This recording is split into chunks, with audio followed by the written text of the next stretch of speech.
Ma première question s'adresse à M. Toumba.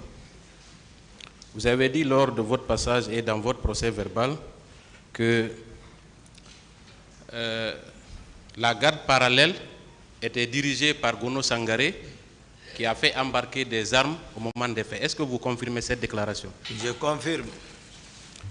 Et monsieur le président Dadis, oui, maître. Est-ce que Gono Sangaré avait une garde parallèle qui a embarqué des armes au moment des faits? Je ne saurais vous le dire, monsieur le maître. Monsieur Marcel, est-ce que vous êtes informé de la garde parallèle qui évoluait aux côtés du président Dadis? Bon, la garde parallèle existait, le président le sait, parce que les personnes à laquelle on a œuvré pour avoir le pouvoir, après nous avons vu des gens surgir, qu'il était là, il y avait une division. C'est ce qu'on appelle garde parallèle, qui exerçait d'autres choses qui n'étaient pas à notre vue. Donc ceux qui ont constaté les faits, comme M. Toumba a dit, celui qui a constaté ça, moi je n'ai pas constaté cela, je ne peux pas affirmer ou infirmer. Mais ce que je sais qu'il y avait la garde parallèle, parce que Gono Sangaré, d'abord, actuellement, pourquoi il a fui? Qu'en pensez-vous, monsieur le président Dadis? Oui, bon, tout ça, maître, ce sont des allégations. Comme je l'ai dit, c'est une complicité. Donc, tout le monde le sait depuis le début du procès. Ce n'est que maintenant qu'on commence à comprendre. Sinon, au départ, M. Marcel avait tout nié. Toumba lui avait chargé. Et même dans les questions du président, ça se voit. Mais ce qu'ils sont en train de dire par rapport au programme de garde parallèle, c'est eux qui étaient au CV. C'est eux qui savent comment ils ont fonctionné dans le régiment. C'est eux qui savent. Et Toumba vient de dire tout de suite qu'il a vu Marcel au stade et que Marcel avait des hommes au stade. Sur la garde parallèle. Voilà, sur la garde parallèle. Mais ça peut aussi être une garde parallèle. Ça peut être aussi une garde parallèle. Merci. Je vais poursuivre. Monsieur Toumba, oui, est-ce que, à votre avis, ces armes ont servi à la répression au stade? Je ne saurais le dire. J'ai expliqué le contexte en toute sincérité. C'est bon. Voilà. C'est bon. Très bien. Vous avez déclaré aussi que vous êtes rendu chez Gono Sangaré à son domicile. Vous avez trouvé des féticheurs. Est-ce que vous confirmez cette déclaration? Je confirme. Monsieur le président Dadis? Des allégations pures et simples. Très bien. Et vous avez également déclaré, M. Toumba, que Foromo était le féticheur du président Dadis. Est-ce que vous le réitérez? Que j'ai dit? M. Toumba d'abord, s'il vous plaît. Oui, c'est un monsieur que je respecte, Foromo. Il n'y a pas eu de mauvaises choses entre nous. On a travaillé, il a travaillé, c'est effectivement.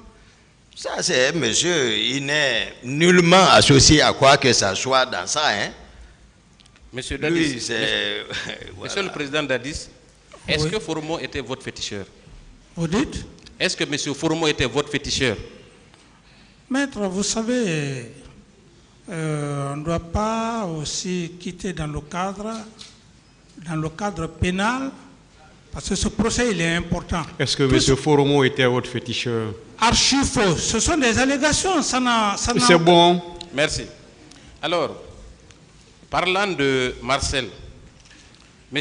Toumba, est-ce que vous confirmez les propos selon lesquels M. Marcel a frappé tous les leaders et il en a blessé certains? Est-ce que vous confirmez ça?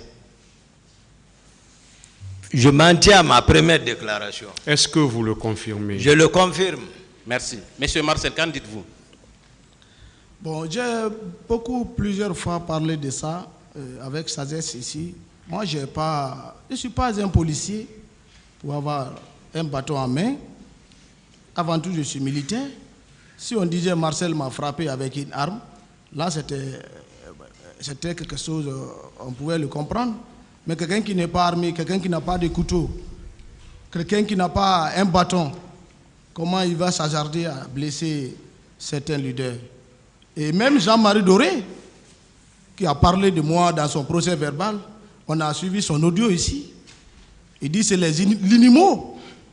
Marcel n'est pas inimo. Que c'est avec les inimos qu'il a affaire. Que c'est devant Tegboro. Tegboro a fait son passage ici. Tegboro ne m'a pas vu au stade. Très bien. À l'enceinte du stade. C'est bon. Est-ce que, M. Toumba, est-ce que quand Marcel frappait Sidi Touré au crâne, sur le crâne, est-ce que vous étiez présent? Oui, c'est que, comme je l'ai dit, le deuxième passage de Marcel me concernant a été très illustratif. Donc, moi, par rapport à Marcel, je ne réponds pas. Est-ce que vous confirmez le fait que M. Marcel ait frappé M. Sidi Touré devant vous? J'ai confirmé qu'il a frappé les leaders et c'est terminé. Je ne rentre pas, j'ai suffisamment expliqué lors de mon premier passage. Monsieur Marcel, est-ce que vous avez entendu M. Toumba? Qu'en dites-vous? Ouais, c'est la parole de M. Toumba. La parole de Marcel dit qu'il n'a pas frappé un leader. Très bien. M. Toumba, toujours sur Marcel, est-ce que vous confirmez les propos selon lesquels M. Marcel a extirpé Seloudalen dans vos mains pour aller le molester avec ses hommes à l'intérieur du stade? Est-ce que vous confirmez ça? Je le confirme. Monsieur Marcel, oui. Qu'en dites-vous? Enlevez la... Comme vous dites, vous posez-moi la question, je n'ai pas bien saisi. Monsieur Toumba confirme qu'au moment des faits, voulant sauver Seloudalen Diallo, vous l'avez extirpé avec vos hommes pour aller le molester. Il a confirmé. Qu'en dites-vous? Bon, Toumba est en train de parler parce que peut-être le temps, je ne le condamne pas. C'est un ami, mais les gardes-corps qui étaient censés de sécuriser M. Seloudalen Diallo ont passé ici. Ils connaissent Marcel, ils connaissent Tegboro, ils connaissent chacun de nous, quand même. Mais ils l'ont confirmé ici que c'est les hommes habillés avec Tegboro qui ont molesté Selou. Et celui même donc qui a apporté Selou au dos jusqu'à la voiture de Tegboro, il a confirmé. Marcel ne peut pas le faire, ce n'est pas Marcel. Très bien. Monsieur le Président Dadis, Oui. que pensez-vous de cette contradiction entre Marcel et Toumba? Mais Entre, s'il vous plaît? La contradiction des versions. Entre qui? Entre Toumba et Marcel. Mais la contradiction... Bon, est-ce que son avis intéresse le tribunal? Le tribunal n'a pas besoin de son avis? Oui, c'est bon, s'il vous plaît. D'accord. Merci, je passe. Est-ce que, M. Toumba, est-ce que vous confirmez que Marcel vous a pourchassé quand vous étiez en train de transporter les leaders à la clinique Pasteur? Maître, je ne réponds plus à vos questions. Pourtant, vous devez répondre. Vous avez le droit de dire que vous ne répondez pas. D'accord, je ne réponds pas. Monsieur Marcel, est-ce que vous avez pourchassé, selon Toumba, les leaders qu'il était en train de transporter à l'hôpital? Pourchasser. Oui. Moi, c'est le mot pourchasser là. Je ne suis pas un assassin. Pour chasser quelqu'un. Est-ce que vous avez suivi le commandant Toumba pendant qu'il transportait les leaders blessés à la clinique? Le commandant Toumba, c'est un ami, c'est un chef. Voilà, ce n'est pas d'abord au stade 28 septembre que nous sommes ensemble. Voilà, commandant Marcel et Toumba, c'est des amis. Ça, il ne faut pas qu'on cache ça. On ne cache pas ça, mais on est devant le tribunal. Est-ce que vous confirmez cela? Moi, je suis parti vers Toumba, mais je ne l'ai pas pourchassé. Très bien. Monsieur Toumba, une autre question. Commandant, est-ce que vous confirmez les propos selon lesquels Marcel a menacé de faire sauter la clinique Pasteur si vous ne sortiez pas les leaders? Je ne réponds pas. Très bien. Monsieur Marcel, est-ce que, au moment des faits, vous avez menacé de faire sauter la clinique Ambroise Paré quand les leaders y étaient admis? Je vais être clair. Le commandant Toumba dit qu'il ne parle pas, il a raison, il a sa raison. On n'est pas là à opposer les gens. On est là à trouver la vérité. Monsieur Marcel, Je voulais s'il dire- vous plaît, Oui, ce n'est nullement une opposition. oui, Monsieur le Président. C'est pourquoi on l'a appelé confrontation. Merci. Et on est en train de confronter. Et cette confrontation, ce n'est pas vous. Ce sont les propos ou vos différentes déclarations. Ce sont vos déclarations précédentes. Monsieur Abouakar Diakité avait fait des déclarations sur vous. Ce sont ces déclarations qu'on est en train de lui rappeler. Et ce sont des déclarations qui avaient été tenues devant vous-même, vous étiez là. Donc on revient simplement pour ça, pour des fins de vérification. C'est ce qu'on est en train de faire. Ce n'est nullement, ou ça n'a nullement pour objectif d'opposer qui que ce soit. Merci, Monsieur le Président. Merci. Pour l'affaire des grenades à la clinique Ambroise, Oui.